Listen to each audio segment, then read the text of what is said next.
Party रहनुमाओं के establishment से राब्तों पर इमरान खान की वार्निंग। वफाकी दारुल हुकूमत के सियासी और अवामी हलकों में कप्तान के बाद साबिक वफाकी वज़रा के इस्टेब्लिशमेंट से राब्तों के हवाले से कई कहानियां गर्दिश कर रही हैं।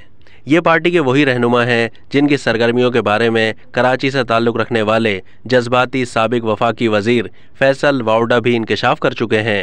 तहरीक इंसाफ की कोर कमेटी के इजलास की अंदरूनी कहानी की खबर रखने वाले एक पार्टी रहनुमा ने निजी महफिल में अपने दोस्तों को बताया कि कप्तान ने 3 साबिक वफाकी वज़रा की बार बार की मुलाकातों और इस्टेब्लिशमेंट से मुतअद्दिद राब्तों के बारे में जब बराह रास्त मुखातिब करते हुए नाराज़गी का इजहार किया तो वो शशदर रह गए।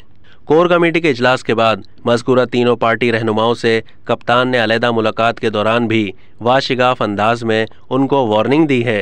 दूसरी जानिब सूबाई दारुल हुकूमत के सियासी और सरकारी हलकों में जनूबी पंजाब की 2 बड़ी सियासी शख्सियात के मुस्तकबिल में मुश्तरका तौर पर सियासत करने के हवाले से कई चेमिगोइयाँ सुनने में आ रही हैं।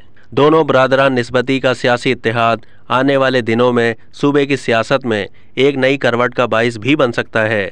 मखदूम और तरीन ख़ानदान की आपस में दोबारा कुर्बत के पसे पर्दा 2 बड़ी सियासी पार्टियों की क़यादत के दरमियान होने वाले मुश्तरका फार्मूले की काविश भी शामिल है।